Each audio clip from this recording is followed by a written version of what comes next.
மொத்த தமிழ்நாடும் எதிர்பார்த்துக்கிட்டு இருக்கிற ஒரு திரைப்படம். ஒரு திரைப்படத்துக்காக இவ்ளோ பெரிய ஓப்பனிங், இவ்ளோ பேரோட ஒரு எதிர்பார்ப்பு இருக்குதுன்னா, அது நடிகர் விஜய் அவர்கள் நடிக்கிற அல்லது நடித்த படங்களுக்கு தான் அது இருக்கும். அந்த வகையில தான் அவர் கடைசியா நடிச்சிருக்கிற ஜனநாயகன் திரைப்படம் வந்து வர்ற 9ஆம் தேதி அன்னைக்கு ரிலீஸ் ஆக போகுது. தமிழ்நாடுல இல்ல, உலகம் முழுவதும் ரிலீஸ் ஆகுது. இப்ப லேட்டஸ்ட்டா அந்த படத்தோட ட்ரெய்லர் வந்து வெளியாகி, வெளியான 48 மணி நேரத்துல 40 மில்லியன் வியூஸ தாண்டி போயிருக்கு. அது ஒரு பெரிய ரெக்கார்டா இருக்கு. இந்த தருணத்துல வந்து பாத்தீங்கன்னா, அவரோட ரசிகர்கள் ரொம்ப வெறித்தனமா, அது வெறித்தனம்னு சொல்லக்கூடாது, அவர் மேல இருக்கிற அன்பின் மிகுதி, அவர் அந்த அளவுக்கு ரசிக்கிறாங்க. அதனோட வெளிப்பாடா 9ஆம் தேதி படம் ரிலீஸ் ஆகுது. இன்னைக்குல இருந்தே வந்து எல்லா தியேட்டர்களும் அலங்கரிக்கப்பட்டிருக்கிறது. எல்லா தியேட்டரும் அவரோட கட் அவுட், பேனர், கொடி அப்படின்னு சொல்லி எல்லா வேலைகளையும் தொடங்கிட்டாங்க. இந்த படம் வந்து அவரோட நடித்து அரசியலுக்கு போக போற கடைசி படங்கிறதுனால ஒட்டுமொத்த ரசிகர்கள் புது எதிர்பார்ப்புல ஒரு மிகப்பெரிய ஒரு ஆவலையும் எதிர்பார்ப்பையும் இந்த படம் உருவாக்கி இருக்கு. இந்த தருணத்துல என்னன்னா, 9ஆம் தேதி அந்த படம் கிட்டத்தட்ட 800 ஸ்கிரீனுக்கு மேல தமிழ்நாட்டில் ரிலீஸ் ஆகுது. ஆல் ஓவர் வேர்ல்டு கிட்டத்தட்ட ஏகப்பட்ட தியேட்டர்கள்ல அது படம் ரிலீஸ் ஆயிருக்கு. மிகப்பெரிய அளவுக்கு வியாபாரம் செய்யப்பட்டிருக்கிறது. ஆனால் 9ஆம் தேதி காலையில 9 மணிக்கு ஷோ ஆரம்பிக்க போகுதுன்னா, இந்த நிமிடம் வரையிலையும் அந்த படத்துக்கு சென்சார் சர்டிபிகேட் வரல. இப்போ இது கூடவே 10th அன்னைக்கு ரிலீஸ் ஆக போற பராசக்தி படத்துக்கு யூஎஸ் சர்டிபிகேட் கொடுத்துட்டாங்க. எந்த இஷ்யூ இல்லாம படம் சென்சார் ஆகி வெளியில வந்துருச்சு. இந்த படத்துக்கு கிட்டத்தட்ட வந்து டிசம்பர் 19ஆம் தேதி அன்னைக்கே தணிக்கை குழு வந்து இந்த படத்தை பார்த்துருக்காங்க. சில டைலாக்ஸ் வந்து நீக்கணும், சில காட்சிகள்ல சில கரெக்ஷன்ஸ் வந்து சொல்லியிருக்காங்க. அது யூஸ்வலா சென்சார் போர்டு வந்து எல்லா படங்களுக்கும் சொல்றது தான். அந்த கரெக்ஷன்ஸ் அவங்க சொன்ன எல்லாத்தையுமே அவங்க வந்து சரி பண்ணி அந்த வாரத்திலேயே வந்து சென்சார் போர்டுக்கு திருப்பி வந்து ரீசப்மிட் பண்ணியிருக்காங்க. இந்த நிமிடம் வரையிலையும் சென்சார் போர்டு அதை இழுத்து அடிச்சிட்டு இருக்காங்க. இன்றும் வந்து அவங்களுக்கு சென்சார் வரல. படம் டே ஆஃப்டர் டுமாரோ ரிலீஸ் ஆக போகுது. இப்ப தயாரிப்பு நிறுவனம் வந்து என்ன பண்ணிருக்காங்கன்னா, அவங்க வந்து ஹைகோர்ட் வந்து அன்னைக்கு வழக்கு வந்து போட்டிருக்காங்க. அந்த வழக்கு வந்து உடனடியான விசாரணைக்கு வருது. இந்த வழக்கு என்ன மாதிரி அவங்க சொல்ல போறாங்கன்றது நமக்கு தெரியல. ஆனா எந்த சூழ்நிலையும் இந்த 9th ரிலீஸ்ங்கிறது வந்து நிச்சயமாக தள்ளி போகாது. இன்னும் சொல்ல போனா இன்னைக்கு டிக்கெட் ஓப்பனிங் வரையும் வந்தாச்சு. இன்னும் ஒரு சில மணி நேரங்கள்ல டிக்கெட்டுகள் வித்து தீர்ந்தே போக போகுது. இது எது வந்து நமக்கு குறிக்குது அப்படின்னா எனக்கு ஒன்றும் புரியல. ஏன்னா அவர் ஒரு பக்கம் பொலிட்டிக்கல் என்ட்ரி வந்து அவர் ஒரு பெரிய எதிர்பார்ப்பை கிளப்பி இருக்காரு. தளபதி விஜய் அவர்கள் நடிக்கிற படங்கள் எல்லாமே நிறைய இந்த மாதிரி தடங்கல்களை இது மாதிரி எல்லாம் தாண்டி தான் அந்த படங்கள் ரிலீஸ் ஆகி மிகப்பெரிய வெற்றியை கொடுத்து அவர் உச்சத்துல கொண்டு போய் உட்கார வச்சிருக்கு. அதுல எந்த மாற்று கருத்தும் இல்லை. அது உலகத்துக்கே தெரிஞ்ச விஷயம். இது புதுசும் இல்லை. புரட்சி தலைவர் எம்ஜிஆர் அவர்களே வந்து அவர் ஆளும் தரப்பை எதிர்த்து படங்கள் வரும்போது அவர் நடித்த அந்த உலகம் சுற்று வாலிபன் போன்ற திரைப்படங்களுக்கு மிகப்பெரிய நெருக்கடிகள், எதிர்ப்புகள் அப்படியெல்லாம் கொடுத்து அதையெல்லாம் தாண்டி தான் வெற்றி பெற்று அவர் மிகப்பெரிய ஒரு தலைவரா வந்து எமர்ஜ் ஆயிருக்காரு. இது கடந்த கால வரலாறு. அதனால இது மாதிரியான இந்த அரசியல் எதிர்ப்புகள் அல்லது அரசியலை பின்புலமா வைத்துக்கொண்டு இந்த மாதிரி திரைப்படங்களை வந்து தொந்தரவு செய்கிறது, அது வெளியாகும் போது பிரச்சனைகள் பண்றது அப்படிங்கிறது ரொம்ப பழசு. தமிழ்நாட்டுக்கு ரொம்ப பழசு. அது 2026லயும் செய்யணுமா அப்படிங்கிறது ஒரு கேள்விக்குறியா தான் இருக்கு. அதுக்கப்புறம் பாத்தீங்கன்னா, விஜய் அப்படின்றது வந்து கிட்டத்தட்ட ஒரு சூப்பர் ஸ்டார். தமிழ்நாட்டோட ஒரு சூப்பர் ஸ்டார் அவர்.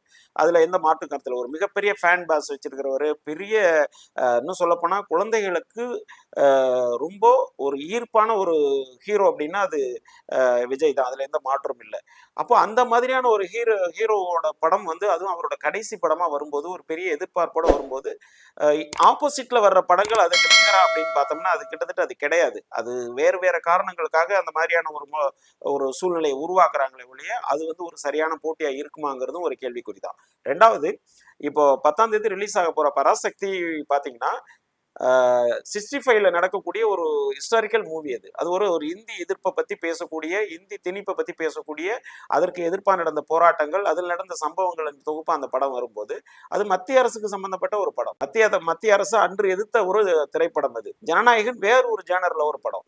இப்போ அதுக்கு வந்து ஈஸியா வந்து சர்டிபிகேட், சென்சார் சர்டிபிகேட், மற்ற எந்த தடங்களும் இல்லாம அதுக்கு கிளியரா வந்து ரூட்டை கிளியர் பண்ணி கொடுத்து அது தியேட்டருக்கு எந்த சலசலப்பும் எந்த எதிர்ப்புமே இல்லாம அது கிளியர் ரூட்ல வந்து ரிலீஸுக்கு வருது. பட் ஜனநாயகன் படம் பிகினிங்ல இருந்து இருக்கு. தியேட்டர் கிடைக்கிறதுல இருந்து இப்ப சென்சார் போர்டுக்கு டிசம்பர் 19ல இருந்து இன்னைக்கு தேதி என்னாச்சு, நாளன்னைக்கு படம் ரிலீஸ் ஆகிற இன்றைக்கு வரைக்கும் அவங்க அந்த சர்டிபிகேட்டுக்கு போராட வேண்டிய ஒரு சூழல் இருக்கு. ஒரு பக்கம் அவருக்கு அரசியல் சம்பந்தமான அந்த கூட்டங்கள் நடத்துறதுக்கு, அந்த அனுமதி பெறறதுக்கு இப்படி நிறைய எதிர்ப்புகள் இருக்கு. இன்னொரு பக்கம் அவரோட திரைப்படம் அது ஒரு படமா ஒரு பார்க்காம அதையும் அரசியலோட மிக்ஸ் பண்ணி பாக்குறாங்களோ அப்படிங்கிற சந்தேகம் வந்து இப்ப நடக்கிற சம்பவங்கள்ல நமக்கு வந்து தோன்ற வைக்குது. ஏன்னா இப்ப அவங்க கோர்ட்டுக்கு போய் அங்க போய் வழக்காடு பண்றி வழக்கு பதிவு செஞ்சு வழக்காடி அதுல இருந்து ஒரு தீர்ப்பை வாங்கிட்டு வந்து அந்த படத்தை ரிலீஸ் பண்ணணும் அப்படிங்கிற ஒரு கட்டத்தை தள்ளப்பட்டிருக்காங்க.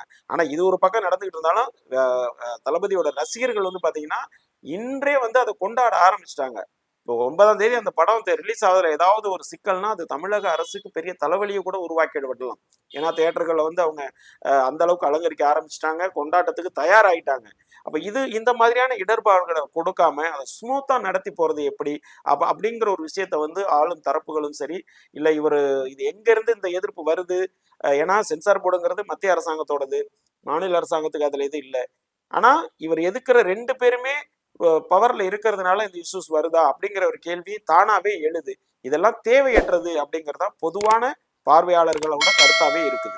அதாவது தமிழ் திரைப்பட வரலாற்றிலே பாத்தீங்கன்னா ஒரு நடிகரோட ட்ரெய்லரே வந்து தியேட்டர்ல போய் புக் பண்ணி அந்த ஒரு நிமிடம் வரக்கூடிய அந்த ட்ரெய்லருக்கே வந்து தியேட்டர்ல டிக்கெட்டை புக் பண்ணி பாக்குறாங்க அப்படின்னா அந்த படத்தின் மீது இருக்கிற ஒரு எக்ஸ்பெக்டேஷன், அந்த கதாநாயகனுக்கு இருக்கிற அந்த ஒரு ஈர்ப்பு, இது வந்து வேற யாருக்குமே இல்லை. அதுதான் இங்க பிரச்சனையா இருக்கு.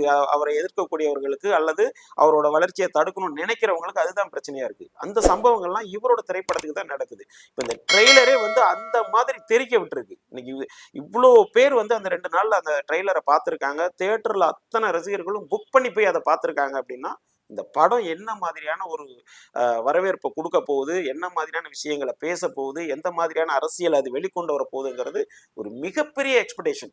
தமிழ்நாட்டில் இருக்கிற அவரை பிடித்தவர்களும் சரி, இல்லை அவருக்கு எதிர்நிலையில் இருக்கிறவங்களுக்கும் சரி, இந்த படத்தை நிச்சயமா போய் பார்ப்பாங்க. ஏன்னா அந்த அளவுக்கு ஒரு எதிர்பார்ப்பை உருவாக்கி இருக்கு. அதற்கு இந்த மாதிரியான இடைஞ்சல்கள்லாம் அதற்கு முன்னாடி எதுவும் செய்யாது அப்படிங்கிறதான் அவரோட ரசிகர்களாகவும் சரி, பொதுமக்களாகவும் சரி, பொது பார்வையாளர்களோட ஆர்வமாகவும் அது இருக்குது.